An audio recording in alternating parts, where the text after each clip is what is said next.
A relationship with a narcissist is never safe. When you do not have safety, you do not form roots that feel safe, and you grow and develop patterns and routines and relationships with people that are not safe. So when I was 16, my parents hired a painter to paint the inside of our house. He was an old drunk dude. When I say drunk, he was drunk all the time. He broke one of my mother's favorite figurines. It was a ballerina. There's some karma there. He tried to glue it back together and he put it back in her case of figurines. Anyway, I came home from school one day and walked into this drunk painter who was in the house with me alone.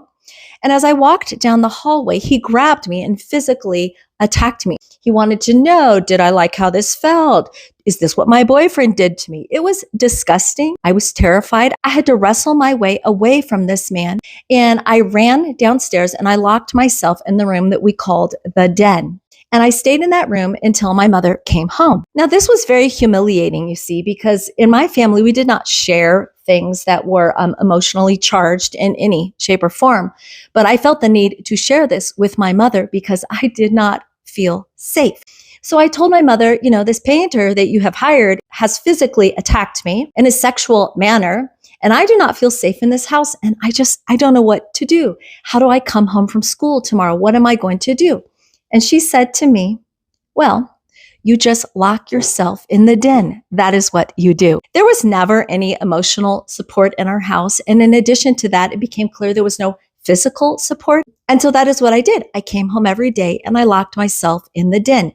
And it was shaming and humiliating, as though I had done something wrong. Because you see, this painter was gallivanting all around our house, painting, drinking. I was punished and locked in the den. About 5 years ago, when I was still speaking to my mom, I said to her, that was crazy how you allowed that painter to continue painting after he physically attacked me. And she said to me, yeah, I don't know why I did that.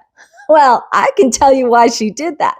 She did that because, you see, in our family, appearances were more important than anything. And my middle sister and I learned very early on that safety was not a component of our family. She and I both pursued relationships that were unsafe. I married a man, my first husband. He was physically abusive, emotionally abusive, mentally abusive. You want to know what I did?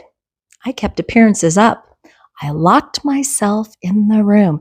That's what I did, because that's what I was trained to do. And safety, that was your own personal problem. You didn't share it. You didn't talk about it. And I didn't tell anyone for 18 years what was going on in this marriage. Or if you're interested in learning more about what I call the safe struggle, there's the article. I also have a longer video about it on YouTube. Talk to you soon.